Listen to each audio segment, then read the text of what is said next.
Halo, Assalamualaikum warahmatullahi wabarakatuh. Selamat pagi, siang, sore, dan malam, teman-teman dari kita Satya. Hari ini kita bahas soal TO praktik TM10 tentang pengajian dan juga accrued liability.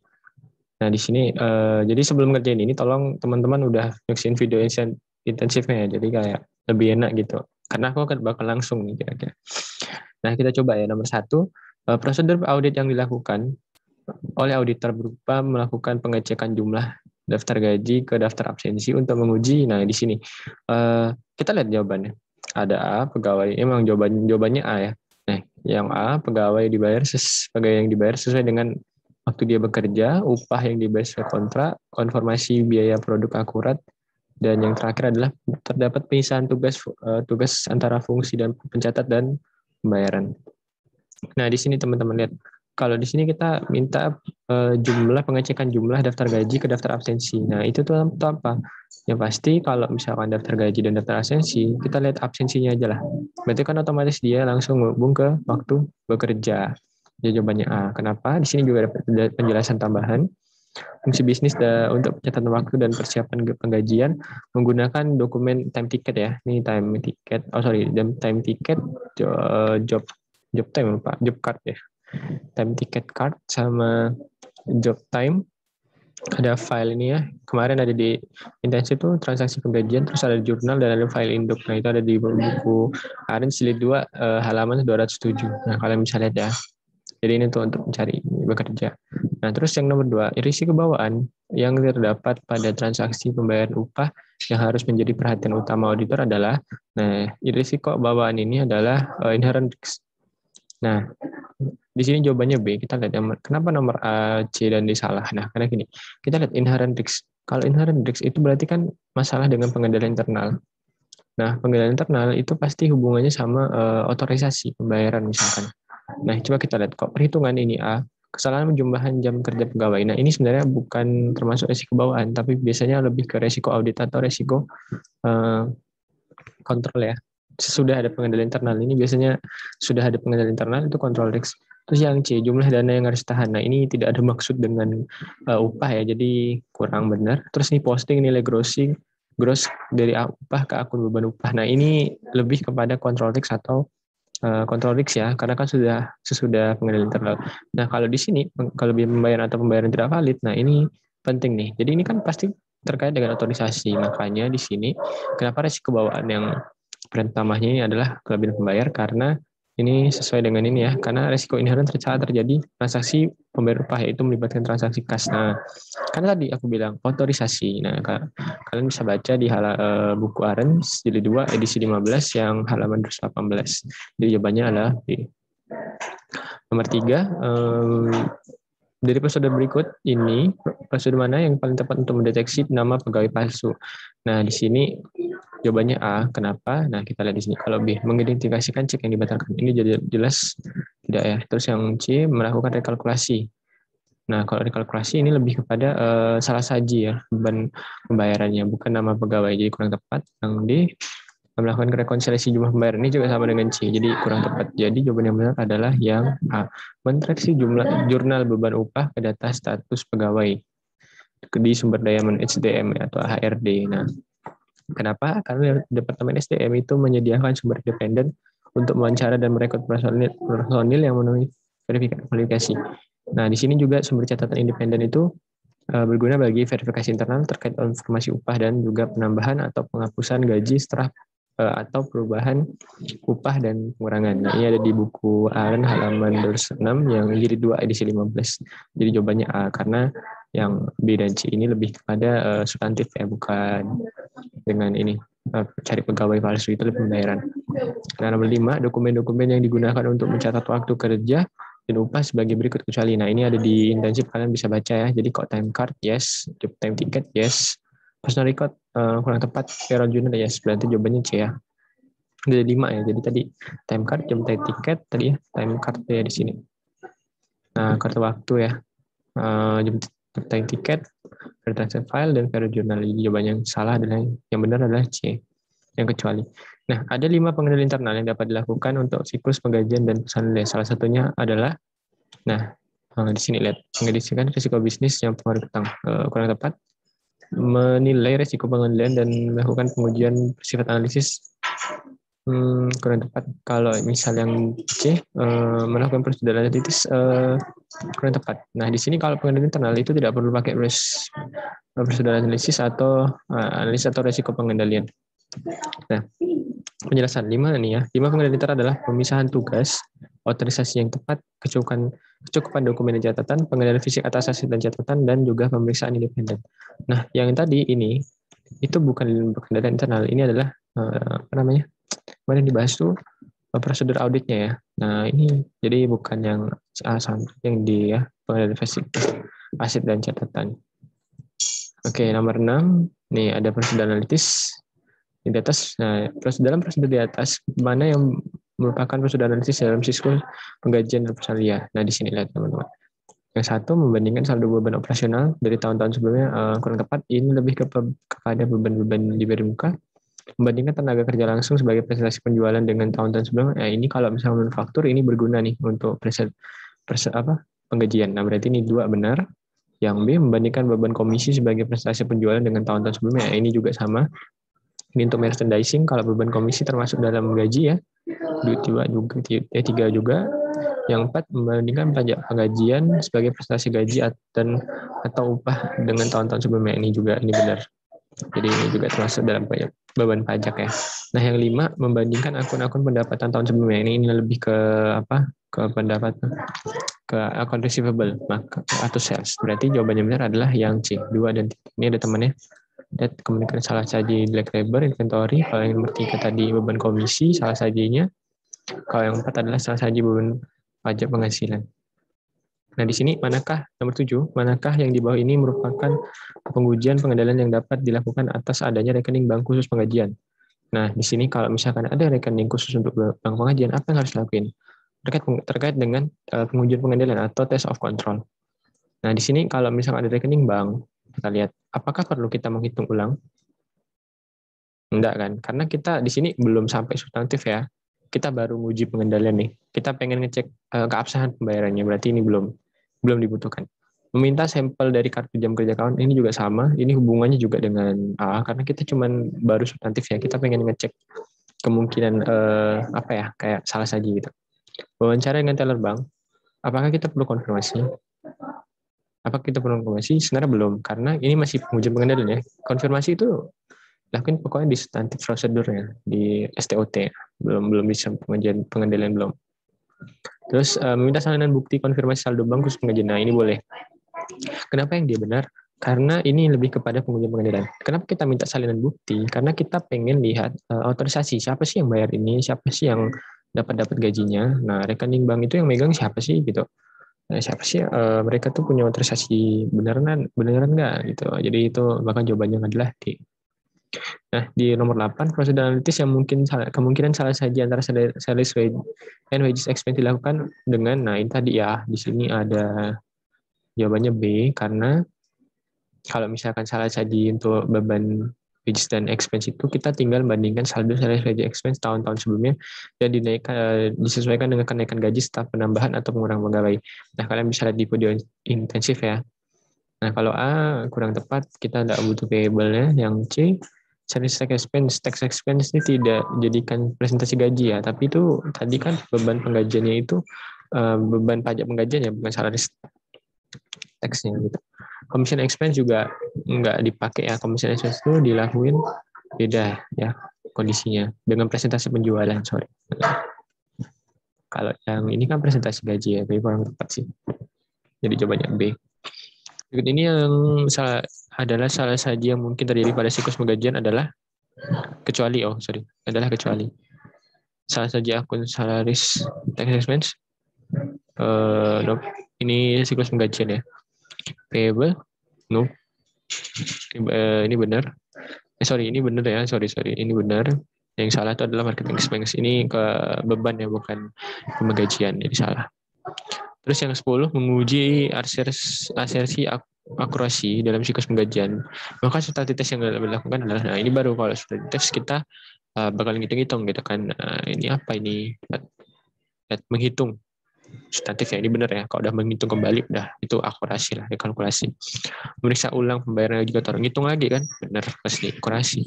Yang di menghitung kembali pembayaran mesti rekalkulasi, udah benar. Berarti jawaban yang benar adalah C. Nah, C ini menelah kebijakan personil ya, itu lebih kepada pengendalian internal ya. Jadi tidak self control.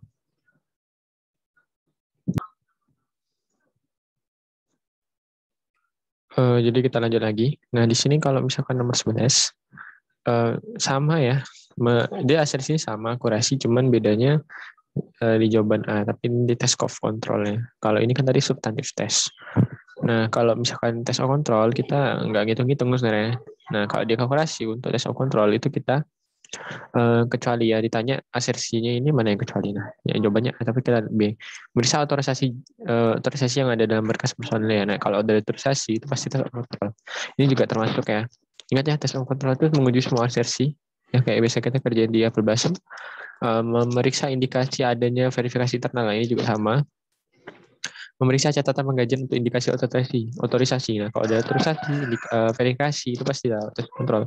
Maka jawabannya yang salah, yang bukan adalah yang kalau catatan waktu itu lebih kepada nih ya ke substantif tes, bukan ke tes kontrol. Nah, yang 12 di bawah ini yang termasuk pengujian substantif STOT ya, substantif atas transaksi untuk menguji aseksi kejadian. Nah, kita lihat. Kalau yang A membuktikan rekonsiliasi bank, itu lebih kepada completeness. Tapi kalau misalnya yang membandingkan klasifikasi ya, kalau ini ada presentation and disclosure atau classification ya. Terus yang C, menelaah jurnal terkait penggajian, jurnal umum, dan catat penggajian untuk jumlah besar yang tidak lazim. Nah, kita lihat kalau ini kemungkinan iya. Ini jawabannya benar C ya. Tapi kenapa? Kita lihat dulu. Menghitung kembali, udah menghitung kembali dari kalkulasi, akurasi ya, jadi salah. Nah, kenapa ini A? Jadi gini, A itu sebenarnya kita akan kalau menelaah eksistensi atau keterjadian itu kan kita pengen lihat kalau emang penggajian itu beban penggajian atau transaksi penggajian itu benar-benar terjadi. Nah, kita lihat kok di sini kita ngecek ya, menelaah itu kan ngecek penggajian jurnal umum. Nah, kita cek semua. Maka kalau udah dicek berarti otomatis ini kita udah benar gitu kan dalam kondisi SRC-nya. Maka di sini udah C ya benar. Ya, jawaban yang benar adalah C. Prosedur berupa memeriksa catatan waktu untuk mendapatkan persetujuan dari direktur. Nah, ini merupakan tes kontrol untuk menguji aseksi. Nah, kalau di sini ya, khusus untuk ini, memeriksa catatan waktu untuk mendapatkan persetujuan. Nah, berarti kan kalau misalkan kita cek kartu catatan dan juga persetujuan, nah itu antara yang dia benar ya. Yang completeness juga bisa, cuman kalau di sini jawabannya adalah A, B, C ini cuman occurrence, berarti jawabannya benar adalah yang occurrence.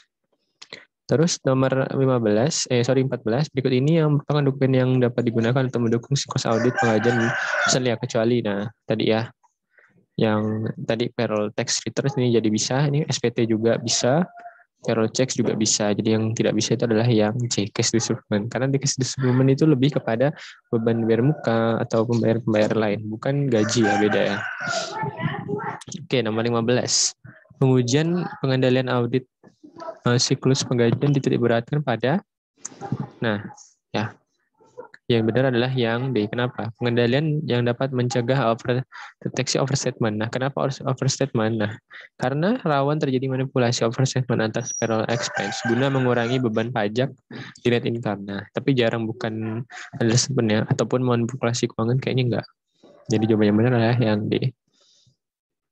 Pengujian payroll tidak dapat dipisahkan dari pengujian persediaan dan siklus pergundangan. Kenapa? Karena payroll mempengaruhi nilai persediaan. Nah, ini jelas ya. Kenapa? Karena ini adalah direct labor.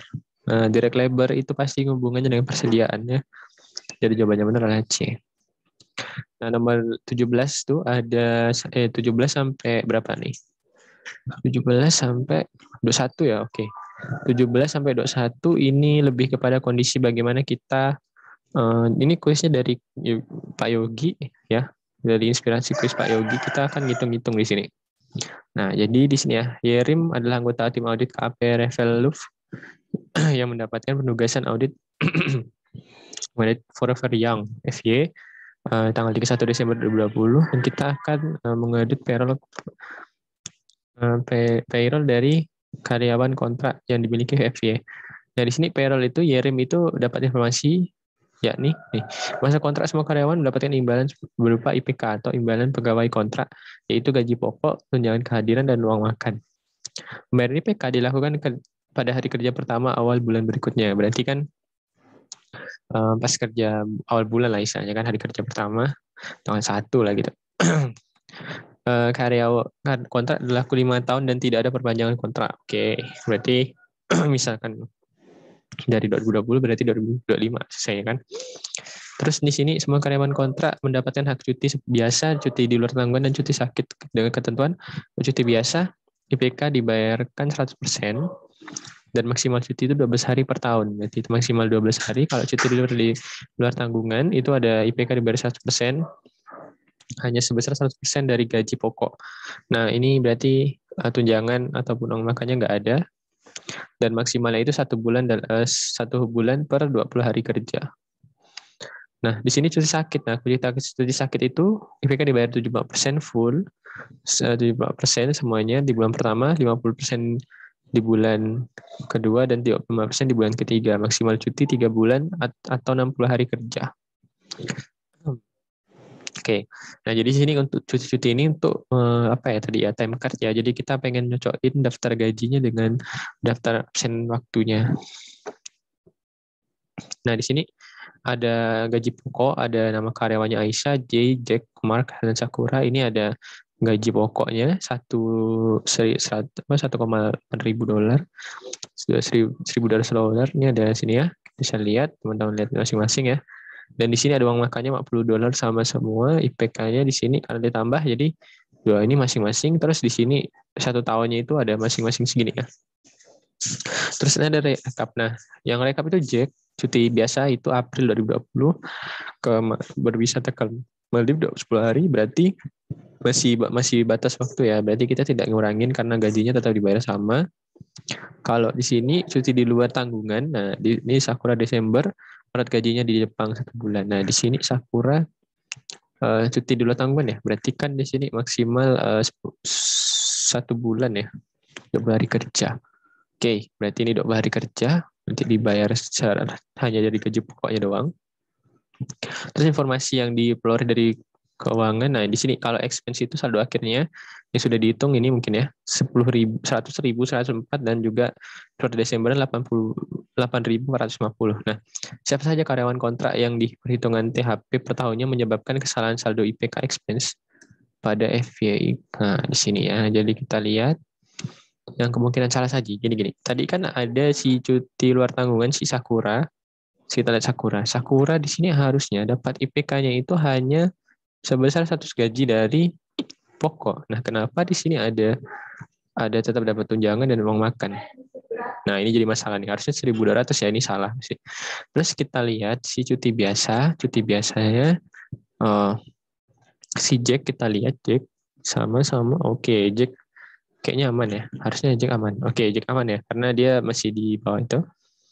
And then kita lihat kontraknya. Sorry, nah ini baru kita lihat kontrak. Kontraknya 5 tahun dan tidak dapat diperpanjang. Nah, Aisyah 5 tahun 2015. Berarti kan selesainya Juni 2015. Loh, kenapa di sini masih jadi per tahun nih? Pertanyaan nih. Berarti ini kan salah nih. Kan dibilang tadi tidak 5 tahun dan tidak diperpanjang. Berarti ya Aisyah harusnya tidak dihitung. J masih dihitung 2016, berarti 2021 harusnya ya. Mark kan November nih 2015, berarti harusnya juga tidak dihitung. Maka jawabannya benar adalah yang salah saja adalah Aisyah, Mark, dan Sakura. Ya di sini ya, Aisyah sudah habis 1 Maret, si Mark 1 November ya. Jadi terus si Sakura harusnya 100% dari gaji pokok ya, bukan ditambah dengan itu. Nah, saldo IPK per 31 Desember audit berapa? Nah, kita lihat. Berarti di sini kita lihat di sini gaji pokoknya 1.800.000 per bulan ya. Ini per bulan ya harusnya. Oke, per bulan. Terus si Aisyah tadi kan tunjangannya juga per bulan harus ini. Per bulan ya, kalau dikali 12 sama ya. Harusnya sih 2 bulan itu. 20 kali 12. Oh ya, ini per tahun ya. Jadi ini kali 12 ya. Nah, si Aisyah itu kan harusnya dari sampai 1 Maret ya. Berarti cuman 2 bulan. Harusnya ini dikali 2 ya. Sorry. Ditambah dikali 2. Dikali 5. 5 bulan. Januari, Februari, Maret. Ini kan 2020 ya. Oke. Kayaknya salah deh yang nulis nih, Maret ya. Ini harusnya diralat nih, teman-teman. Ini harusnya Juni ya. 1 Juni 2020 harusnya. Kan Januari, sorry. Oh ya betul. Harusnya sih 5 tahun ya, tetap di 2020 terakhir ya. 2020. Juni lah gitu kan. Berarti ini si Aisyah dikali 5 ya, karena sampai Mei, kalian kali 5 aja, 20.500 tambah dikali 5, ya 10.250. Ini karena Maret ya. Terus J tadi itu dia tetap sama, nggak ada koreksi. Jack juga sama, tidak ada koreksi, dia tetap dibayar full. Nah, Mark tadi itu dia gajinya sama nih per bulan, dia tapi di sini ini ya, kita tinggal harusnya di sini tetap sama, tapi dia kan Mark itu sudah full ya sampai November. Berarti November terakhir. Berarti hitungannya ini gajinya 20.050 sama dengan Aisyah itu dikali 10 ya, karena kan November. Berarti 20.050. Terus nah untuk Sakura itu hanya dapat gaji pokok full. Berarti 1.200.000 loh. Ini kok masih ini ya? Ini harusnya 1.200.000 teman-teman. Sorry. Ini pembahasannya kayaknya ada sedikit ini ya. Di mana caranya? Oke. Ini harusnya 1.250 nih kok. Ini harusnya nggak boleh nih. Jadi ini harusnya berapa ya? 1.200 dikali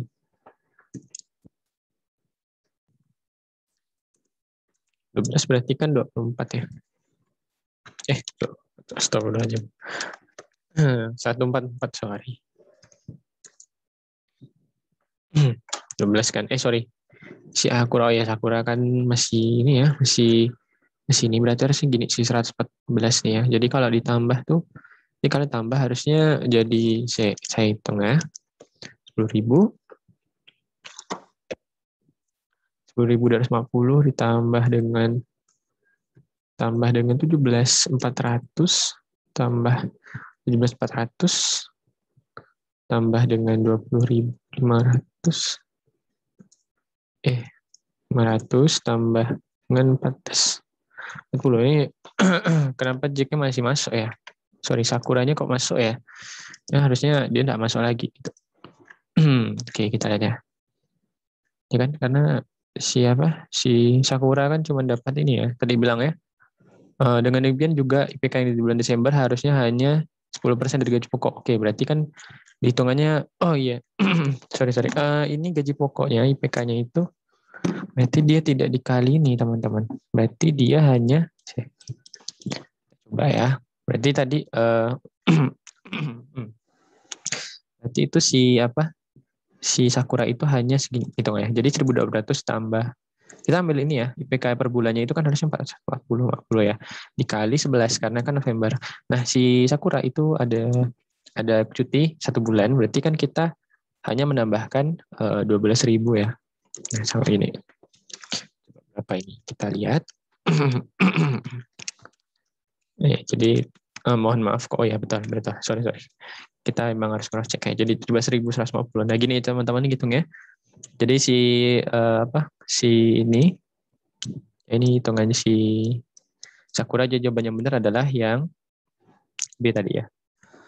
Nah, bisa itu ya tadi kan, jadi benar 8.250 itu per auditnya harusnya kan. Nah, IPK payable-nya berarti, nah di sini IPK hanya untuk JJ. Di sini jawabannya B. Salah. Nah, untuk C di sini kalau misalkan yang terutang itu berarti ini ya. Berarti IPK hanya untuk Jack dan Sakura, namun Sakura hanya mendapatkan IPK 11% dari gaji pokok karena Sakura cuti. Oh iya, dia cuti ya. Nah, berarti kan ada utang. Utang itu dari sini ya, dari si Sakura dan juga J. I'm sorry. Ya, J. Hanya untuk J dan Sakura saja. Berarti di sini kita payable-nya itu yang bulan Desember ya. Jadi hitungannya Sakura ini Sakura ya. Ini punya Sakura. Ini punya J dan Jack ya. Karena si Aisyah dan Mark, sorry, itu udah kerja lagi gitu. Ya, udah kontraknya habis. Berarti kita tinggal kali 2 nih karena full mereka. Mereka kan 1450 juga ditambah sama si Sakura karena dia tidak dapat gaji pokok. Harusnya kan 4.100. Nah, ini kita koreksi nanti. Nah, berarti koreksinya yang benar adalah koreksi boleh ya. HR employee. Oh ya, sorry. HR employee pada IPK expense besar 18.700. Nah, kenapa 18.700? Karena ini kelebihan catat ya. Maka nanti di sini kenapa AR? Nah, karena ini harusnya gajinya itu lebih kecil ya. Lebih kecil, ternyata overstate. Jadi kita nanti harusnya si pegawainya tadi, si Sakura dan juga Sakura sama Aisyah dan Mark yang udah berhenti itu harusnya bayar balik gitu. Nah, jadi harusnya AR pada employee. Terus yang ini karena payable-nya itu kebesaran, maka kita akan ngurangin. Itu jurnalnya adalah IPK payable pada IPK expense ya sebesar 4.350. Ya, kita tinggal ngurangin aja lah, kita dibalikin jadi lebih kelebihan offset catatnya. Terus ada satu yang terakhir adalah kita kesalahan perhitungan IPK menyebutkan hal-hal berikut kecuali kewajiban understate. Nope. Betul overstate ya tadi ya. Sorry, understate. Tunggu. Kesalahan IPK perhitungan IPK berikut kecuali kewajiban menjadi understate. Tunggu. Yang B, net income menjadi overstate. Kalau net income jadi overstate, sebenarnya ini ya, tunggu. Expense-nya kan besar ya, terus dikoreksi jadi kecil ya. Kalau tanya kesalahan perhitungannya, oh nih, ke IPK expense yang terlalu besar akan menyebabkan net income jadi understate. Oh ya, betul. Karena ini tadi besar ya. Jadi bukan overstate, salah. Sorry. Ya, overstate, salah ya. Terus tidak berpengaruh terhadap apapun. Nah, ini salah juga ya. Jadi jawabannya antara A dengan B. Nah, kalau kewajiban jadi understate, nah kita lihat di sini, IPK payable-nya itu malah kesalahannya tadi overstate ya, sorry. Tadi overstate ya, karena payable lebih kebesaran. Jadi ini juga benar. Nah, yang kecuali adalah net income yang understate. Karena collection-nya besar, maka harusnya C ya jawabannya ya. Oke, mungkin itu aja ya untuk sekian. Jadi mohon maaf tadi ada kesalahan perhitungan. Jadi kita juga buat ya, kalian bisa lihat lagi, cek. Jadi Sakura tadi, kalian tinggal ini kali 11, tambah dengan 12, maka hasilnya itu 17.150. Dan juga ini payable-nya hanya untuk Jake Sakura ya. Jadi kalian bisa cek lagi. Mungkin itu aja yang bisa aku sampaikan. Terima kasih atas atensinya dan terima kasih atas waktunya buat kalian yang menonton. Semoga bermanfaat dan jangan lupa tetap semangat. Assalamualaikum warahmatullahi wabarakatuh. Terima kasih.